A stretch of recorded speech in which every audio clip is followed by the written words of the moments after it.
Amigos y hermanos de YouTube, aquí estamos una vez más rumbo a las cataratas de aquí de Mentón. Aquí vemos cómo este ambiente está hecho para que usted pueda venir con su familia y hacer una carnita asada, yo no sé, un pollito asado y disfrutar de estas maravillas que ahí tenemos aquí en nuestro hermoso país, Guatemala.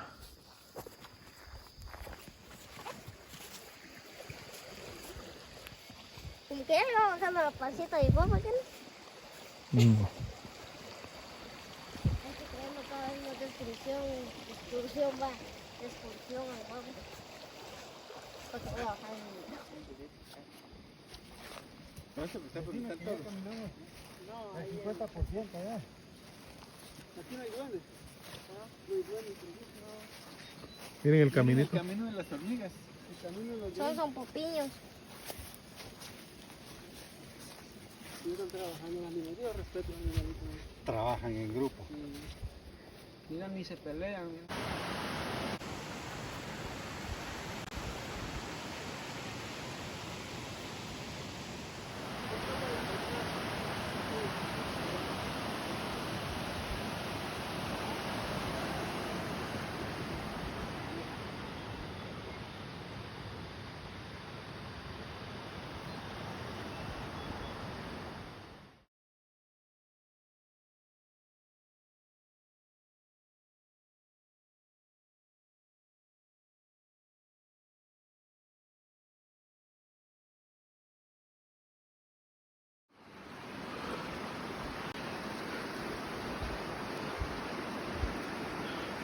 De YouTube nos agarró un poquito la noche, no podía llegar a la cascada, pero vamos a hacer el intento de llegar antes que oscurezca para poderles compartir esta maravillosa cascada. Ustedes ya la pueden ver, aquí está, miren, maravillosa. Y vamos a tratar de llegar hasta la parte de arriba. Miren.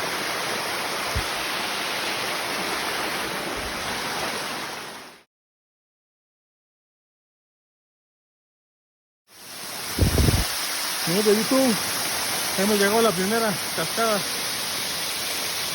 Ya se nos está haciendo la luz del día, pero lo prometido es deuda. Excelente, maravillosa.